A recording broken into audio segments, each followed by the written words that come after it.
Shalom, nous allons étudier le Daf Kuf Ain Aleph dans Masechet Baba Batra. Nous reprenons signé à la fin du Daf Kuf Ain Amud Bet avec une réponse de Rav Nachman à Ravuna. Amalé Rav Nachman et Ravuna. Vamralaina qui disent que c'est Rabbi Yirmiyah Bar Abba qui dit à Ravuna au sujet de Rav. Alors on va avant cela rappeler ce qu'on avait vu hier. On a vu une marloquette dans une Mishnah. Lorsque l'on a une situation où une personne a remboursé une partie de son prêt, que fait-on par rapport à la partie restante? Alors on a un premier avis qui est ici l'avis de Rabbi Yehuda, qui dit que on va se débarrasser du premier document et les témoins, je précise bien ici, les témoins vont réécrire un document daté depuis la date du premier document, mais avec la somme restante, non pas la somme de départ.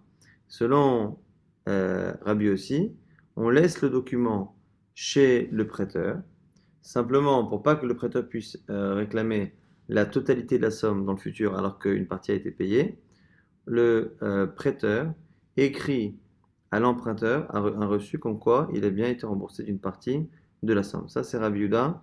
Rabbi aussi est venu Rav hier dire que finalement la halakha est ni comme l'un ni comme l'autre, c'est-à-dire ni comme Rabbi aussi qui dit qu'on laisse le document chez le prêteur et qu'il écrit un reçu, ni que les témoins eux-mêmes déchirent et réécrivent un document. Rav avait dit que c'est le Bedin qui doit faire ça.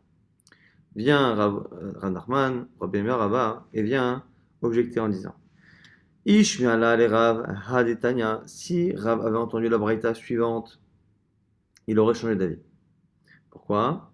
Elle dit Mekayim et Tashta vekodvim shtar acher mizman rishon. Les témoins déchirent le document, vekodvim et écrivent shtar acher, un autre document, mizman rishon, daté de la date du premier prêt.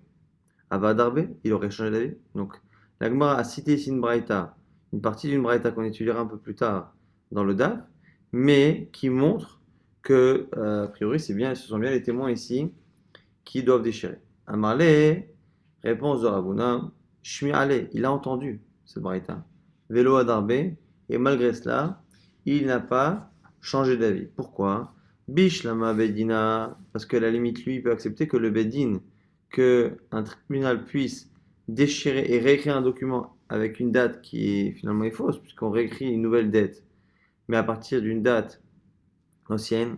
Pourquoi? Alimé l'avko et mamona, parce qu'un bedin a la force de prendre l'argent, les biens de quelqu'un et les donner à un autre. Le bedin a ce qu'on appelle la force de efker bedin efker, c'est-à-dire que le bedin peut prendre les biens de chacun et le déposséder toute personne d'un bien et pour au profit de quelqu'un d'autre. Et donc, puisque le bedin a le droit de faire ça, techniquement un bedin peut créer un document, même s'il écrit que la dette qu'on est en train de recréer aujourd'hui, il peut écrire qu'elle a été créée il y a 6 mois, il y a un an, il peut le faire. La Edim Shasu Shlichutam, Chosaim Osim Shlichutam. Alors que nous dit Rav, deux témoins, on leur demande le jour même d'écrire quelque chose, ils n'ont plus le droit de réécrire une autre fois autre chose. Ils ont l'obligation d'écrire le premier jour, c'est tout. La Gemara repousse cette nuance en disant mais attends, mais c'est pas vrai, des témoins peuvent écrire plus d'une fois. Vélo, quoi, tu dis qu'ils n'écrivent qu'une seule fois? Pourtant Ravadi, elle dit un homme qui achète un terrain et qui à chaque fois perd son document, il peut demander aux deux témoins qui ont écrit et signé le premier document de réécrire même 10 fois le document s'il le perd. Alors la Gemara dit Rav Yosef Amar, Bishta Matana ve Rabba Amar, Bishta She'en Bochariyut. La Gemara dit au nom de Rav Yosef, au nom de Rabba, que effectivement, quand on a dit que l'on pouvait faire réécrire par des témoins un document lorsqu'il est perdu, ce sont des documents qui ne peuvent pas servir à récupérer, dont la date plutôt ne peut pas servir à donner un droit en plus. Shtar Matana, c'est un don. Lorsque quelqu'un donne quelque chose, il ne s'engage pas à ce que la personne qui reçoit le terrain soit assurée, dans le cas où ce terrain lui est pris par un créancier, soit assuré qu'on lui rende la valeur puisqu'il n'a pas payé. Ou sinon, un autre cas même de vente, où c'est marqué clairement El Bochayut. Il n'y a pas d'engagement. À partir du moment où c'est un don ou une vente sans engagement, la date n'a pas d'importance. Et donc c'est pour ça que l'on peut finalement permettre aux témoins de réécrire à nouveau un document si on pense ou qu'on craint qu'il a été perdu, parce que ce sont des documents, soit parce que c'est un prêt, soit une vente sans qu'il y ait d'assurance au sujet du bien en question.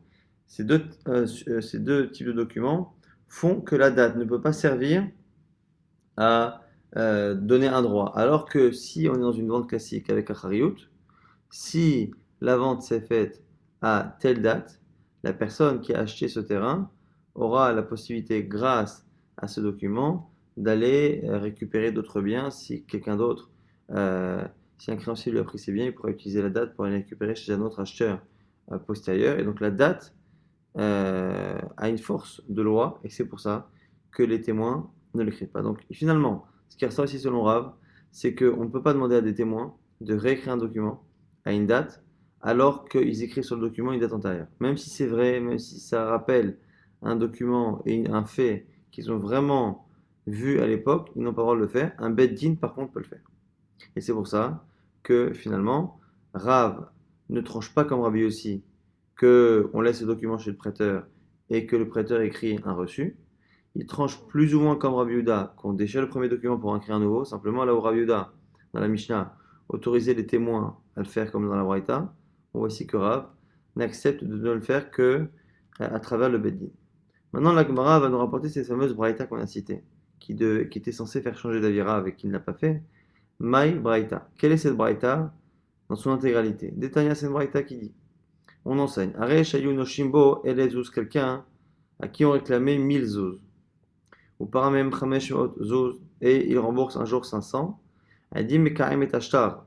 La Braïta confirme et dit effectivement que les témoins eux-mêmes déchirent le premier document, et Kodime écrivent eux-mêmes Shtar un deuxième document, Mizman Rishon daté comme le premier document. Livré Rabbi Yehuda, fin des paroles de Rabbi Yehuda. Rabbi Yossi Omer, Rabbi Yossi propose, Shtaze Yemunar Bimkomo. Non, le document de base on le garde, on ne le déchire pas, on le laisse chez le prêteur. Ve'ichtevu shover, simplement on va écrire un reçu. Umipne Shne Dvarim Amru, Kodim shover. Et ici on nous explique que selon Rabbi Yossi, il y a deux raisons pour lesquelles on préfère garder le document et écrire un reçu. Deux raisons. Achat, Kedeshechov le poro. Premièrement, pour que ça mette une pression à l'emprunteur. Ici, quoi qu'il arrive, la force vient justement de ce premier document. Ce premier document, c'est lui qui a le plus de force. Si on le déchire pour un nouveau, on donne un peu d'avantage, on va dire, au prêteur. Selon Rabbi Yossi, il faut toujours donner l'avantage au prêteur et non pas à l'emprunteur. Et donc, comment lui donner l'avantage? En lui laissant le document d'origine. À l'autre, on lui écrit un reçu, à lui de garder le reçu, à lui de se débrouiller, mais le document d'origine restant dans la main du prêteur, cela met une pression supplémentaire sur le prêteur, l'emprunteur Mechila, pour qu'il se précipite à rembourser la seconde partie de sa dette. Deuxième raison, pourquoi on garde le document d'origine, au dit Rabbi Yossi, et on ne fait qu'écrire une attestation? C'est pour garder la date d'origine du document et pour pouvoir récupérer les biens en fonction, si on doit prendre les biens qui ont été vendus à quelqu'un d'autre, en fonction de la date du départ. La Gemara s'étonne, elle dit, mais attends, on n'a pas besoin de Rabbi Yossi pour ça, puisque même Rabbi Yehuda qui dit qu'on déchire le document, il dit qu'on réécrit un autre à partir de la même date. Mais Rabbi Yehuda n'a mis Rishon Kama. La Gemara dit, mais attends, mais selon Rabbi Yehuda, on parle aussi d'un document qui est réécrit à partir de la date. La Gemara nous dit que Rabbi Yossi ne savait pas exactement ce que pensait Rabbi Yehuda. Donc c'est pour ça qu'il a dit ça. Après Kamal, Rabbi Yossi, les Rabbi Yehuda. Comme ça, dit Rabbi Yossi, Rabbi Yehuda. Et Mizman Rishon Kamart, si toi tu penses que le nouveau document reprend la date du premier, Paligna ala vechada. À ce moment-là, je ne suis opposé à toi que pour une seule raison.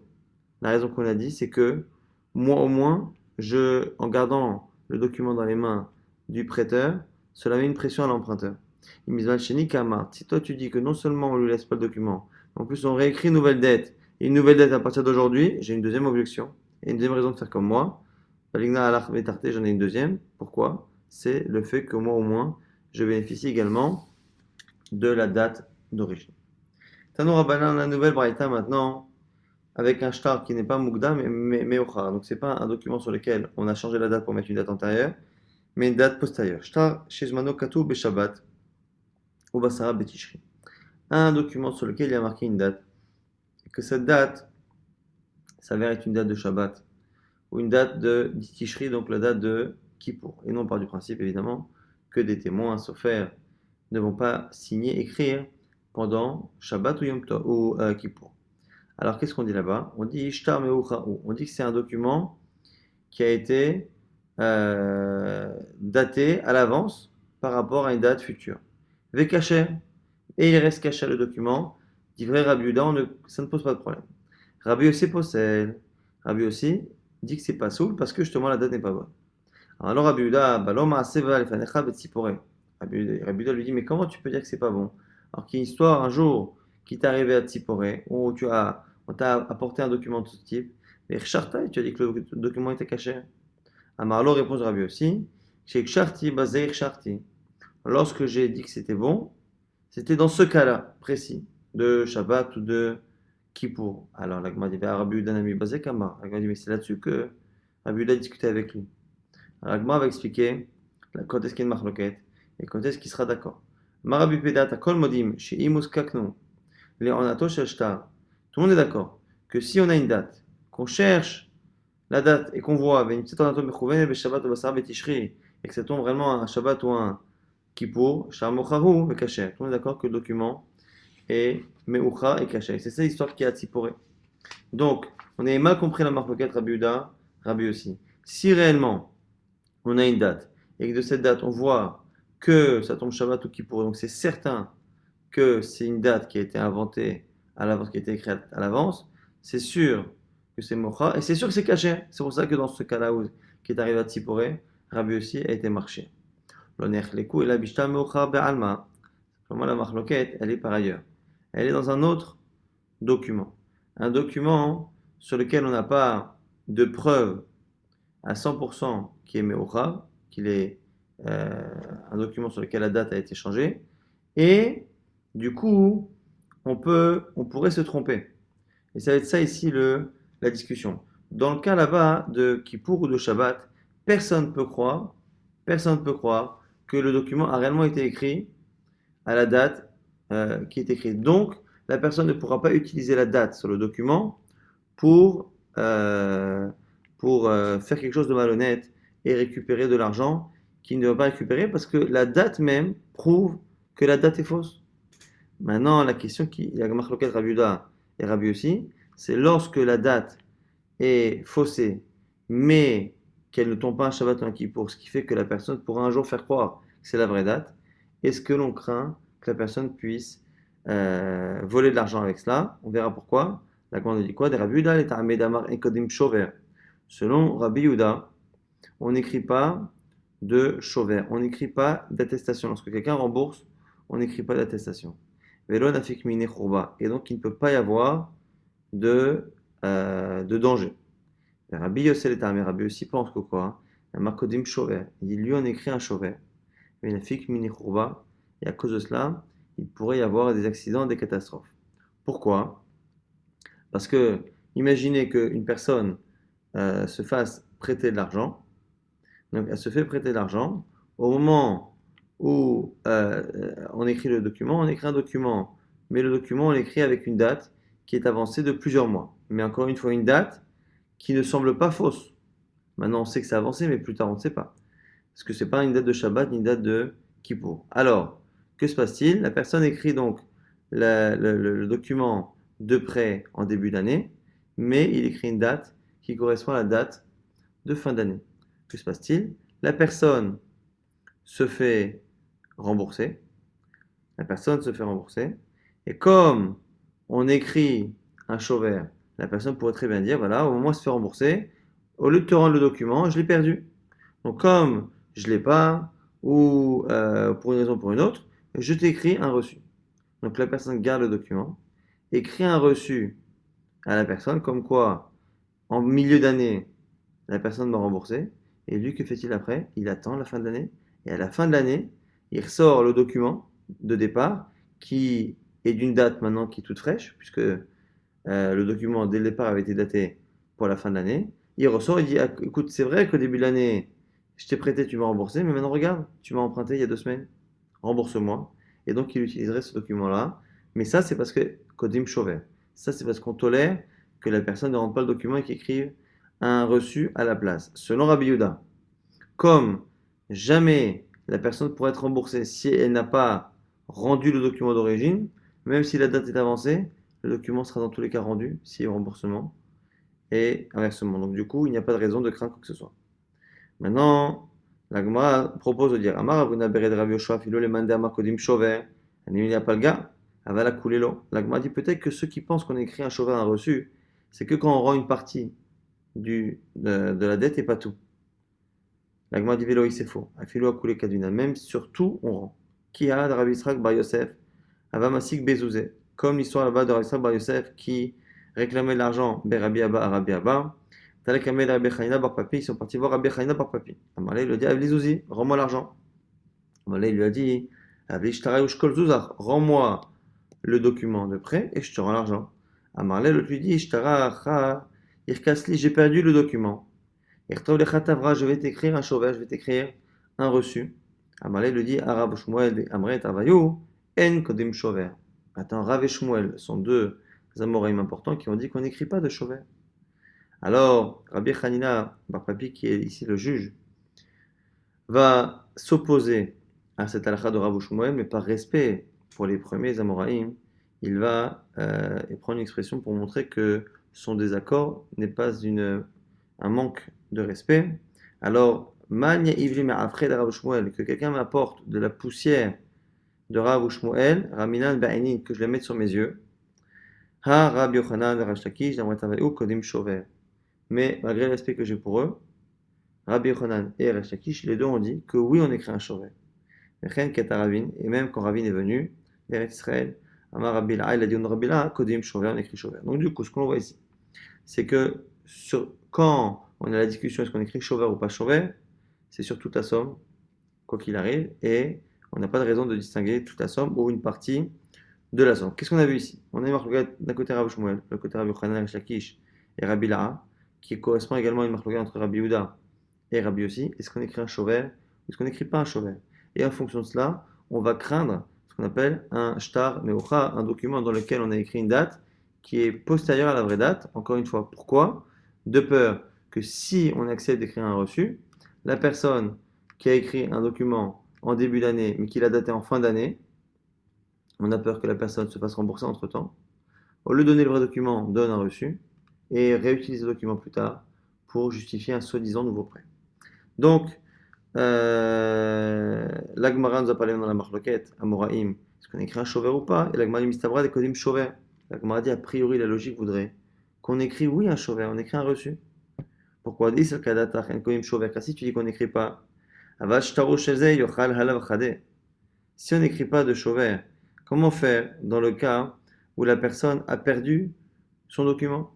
Donc imaginez que si on pense qu'on n'écrit pas un shover, le prêteur qui au moment de se faire rembourser ne trouve pas son document pour le rendre, ne peut pas être remboursé. Donc la personne lui dit que j'ai l'argent, j'aimerais bien te rembourser, mais tant que tu ne me rends pas le document d'origine, je ne peux pas te rembourser puisqu'on n'a pas le droit d'écrire un shover, un reçu à la place. Et donc quoi, l'agma dit, c'est-à-dire quoi, le prêteur, lorsqu'il ne trouve pas le document, l'autre va garder son argent qu'il a emprunté et le consommer. Et donc l'agma dit, c'est pas possible. L'agma lui dit, alors quoi? Même si tu dis qu'on écrit un shover, il y a un autre risque. Matkif la baye la maille, kodim shover. Et si tu prends l'autre logique, que oui, on écrit un reçu. Avad shovro shelze yochal alav chade. L'autre aussi, c'est pareil. Quand tu as écrit un shover, c'est-à-dire que de l'autre côté, la personne peut garder son document de prêt, écrire un reçu, et l'autre maintenant qui a son reçu, qui a son reçu, s'il perd son reçu, c'est le prêteur maintenant qui est dominant et qui peut revenir réclamer l'argent. Et donc, du coup, au final, tu écris un shover ou pas un shover, tu as toujours une prise de risque que si l'un des deux perd son document, il puisse être obligé de perdre la somme en question. Donc, la Gemara dit, effectivement, tu as raison, mais on préfère ce second problème au premier. Amarle Rava, Inui, Aved Lové le Ishmael un pasouk, qui dit dans Michelet que, quoi qu'il arrive, celui qui emprunte, il est considéré comme étant un Aved, un serviteur, au malvé à son prêteur. Ce qui veut dire que, puisque dès le départ, c'est l'emprunteur qui demande un service au prêteur, surtout dans la Torah, on prête sans intérêt, et qui se met en situation où il lui doit de l'argent, à partir de ce moment-là, si on doit choisir de donner l'avantage à l'un ou à l'autre, on donnera l'avantage toujours au prêteur, parce que c'est la normalité que ce soit l'emprunteur qui soit en situation de risque, et non pas le prêteur qui, lui, fait une mitzvah dans laquelle il ne gagne rien. On reprend cette histoire-là de shtar, de documents qui sont meucharim, qui sont justement euh, dont la date a été avancée. Tanatan, shtare chovot amugdamim psulim. On dit ici quoi? Des documents de prêt dont le temps a été avancé. Donc on a reculé le temps par rapport à ce qui est en vrai, c'est pas soul. Pourquoi? Parce que rappelez-vous que le prêt sert à aller récupérer des biens qui ont été vendus. Donc si quelqu'un m'emprunte de l'argent, la personne qui m'emprunte engage ses biens immobiliers à partir de la date du prêt. Si on écrit un prêt aujourd'hui, mais qu'on avance la date à il y a 2 ans, je vais pouvoir récupérer des biens qui ont été vendus à d'autres personnes, alors que je n'ai pas ce droit-là, puisque le prêt n'a eu lieu réellement qu'aujourd'hui. Donc ça, c'est pas soul.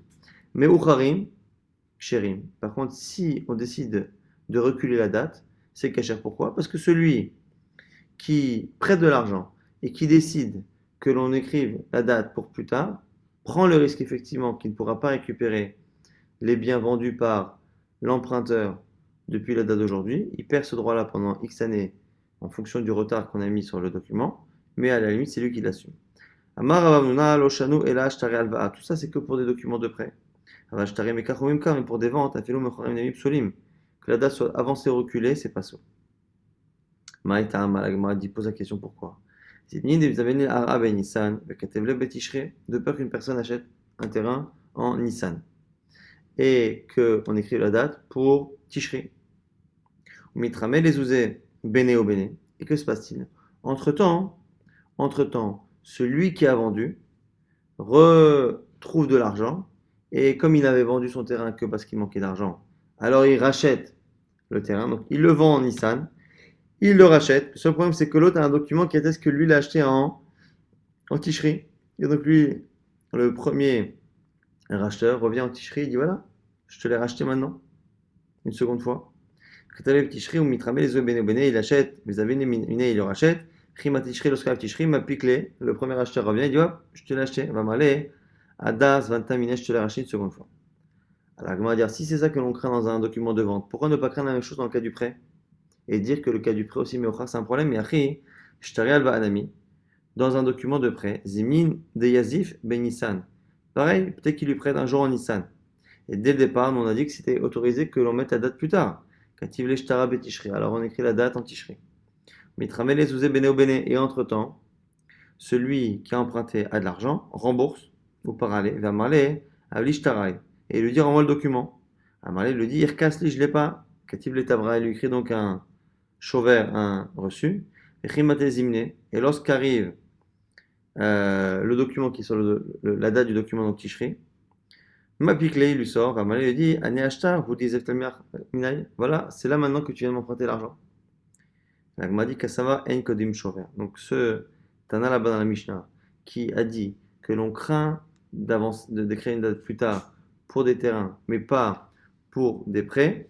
S'il ne craint pas cela pour des prêts, c'est encore une fois comme ce qu'on a vu dans la Suga précédente, c'est parce qu'il pense qu'on n'écrit pas un Chauver, comme Rabbi Uda. Mais par contre, si on est comme Rabbi aussi, que oui, on écrit un Chauver, et comme Rabbi Hanan, et comme Resh Lakish, comme Rabbi Laha, si on écrit un Chauver, à ce moment-là, on peut toujours craindre que la personne garde ce document dont la date est fausse et s'en sert pour finalement le redemander cette somme ou ce terrain plus tard.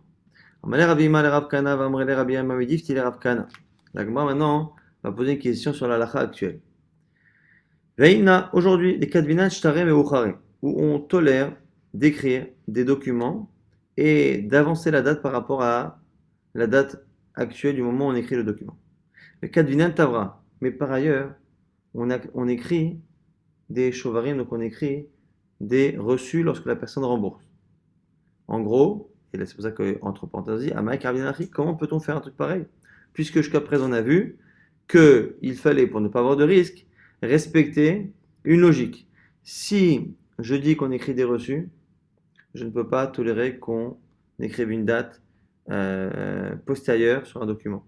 Si par contre, je n'accepte pas de donner un chauvet, je peux écrire à ce moment-là une date postérieure. Mais je ne peux pas ne pas respecter cette logique de peur que la personne en profite, encore une fois, pour faire croire qu'elle a perdu son document, donner à la place un reçu de l'argent qu'elle aurait été remboursée, et après utiliser le document lorsque la date arrive pour dire que c'est une nouvelle dette qui a été créée.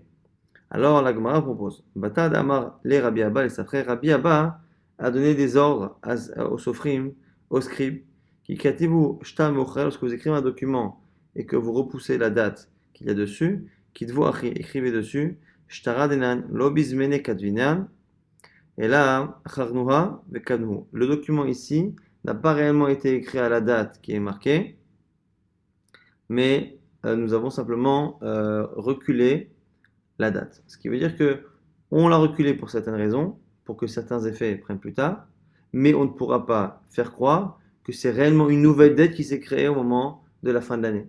Que l'on sache bien que c'est la même qu'il y a eu au début de l'année.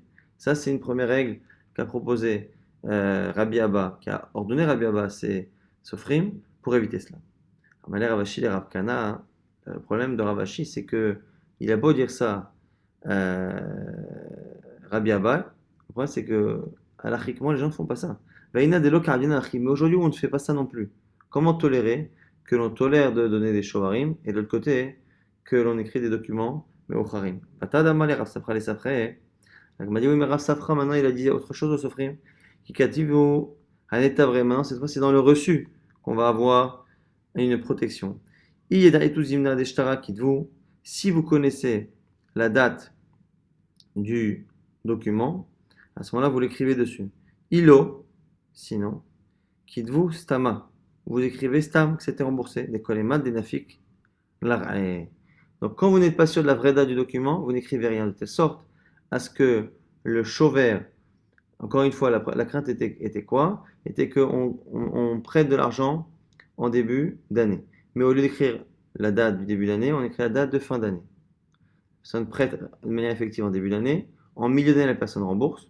Au lieu de donner le document, elle donne un reçu. Elle garde le document. Et le reçu, il est problématique s'il est daté. Et il est daté du milieu d'année. Et donc, la personne garde le document, attend la fin d'année. Et à la fin d'année, lorsque la date du document arrive, elle dit voilà, tu viens de m'emprunter de l'argent. Et l'autre ne peut pas ressortir le chauvert, le reçu, puisque le reçu est daté du milieu d'année. Donc, à dire à Safra, quand vous n'êtes pas sûr de la date, ne mettez pas de date dans le chauvert de telle sorte à ce que la personne puisse le ressortir contre le nouveau document. On va continuer de poser la question à Ravina, les Ravashi, Amrela, Ravashi, les Rav Kahana. Il y en a qui disent c'est Ravina, il y en a qui disent que c'est Ravashi qui dit Rav Kahana. Bon, est-ce que c'est l'un qui a dit à l'autre ou l'autre qui a dit à l'un? La question est toujours la même, c'est qu'aujourd'hui on ne fait pas ça non plus. Donc aujourd'hui, on n'a pas respecté la logique qu'on avait vue dans la Gemara et que les Tanaïm avaient gardé, c'est-à-dire que soit on écrit pas de chauvert et à ce moment-là on peut changer la date, soit on écrit des chauvarim, mais à ce moment-là on ne peut pas changer la date. On n'a pas respecté cette logique. Et ce qu'avait proposé Rabbi Abba et Rassafra, de soit écrire dans le document antidaté, écrire que la date est fausse, ou quand on n'est pas certain de la date, ne pas marquer de date dans le chauvert pour qu'il ait au moins la force de s'opposer au document dont la date est fausse, toutes ces précautions-là n'ont pas été prises. Que faire? Amalé, réponse, Rabbanan, Takune, Takine. Il dit, écoute, les Chachamim, Rassafra, Rabbi Abba ont proposé des solutions. Mande David, eux ils ont fait ce qu'ils ont voulu, ce qu'ils ont pu. Celui qui le fait, tant mieux. Mandelo Avid, celui qui n'utilise pas les protections que les Chachamim ont proposées, à ce moment-là, c'est lui qui est responsable de sa perte d'argent. Et donc, du coup, tant pis pour l'emprunteur qui, lorsqu'on a écrit un document, qu'on a changé la date, n'a pas pris la précaution de faire ce qu'a dit Rabbi Abba à sa phrase, c'est-à-dire soit de le mentionner dans le document, soit de ne pas mettre la date dans le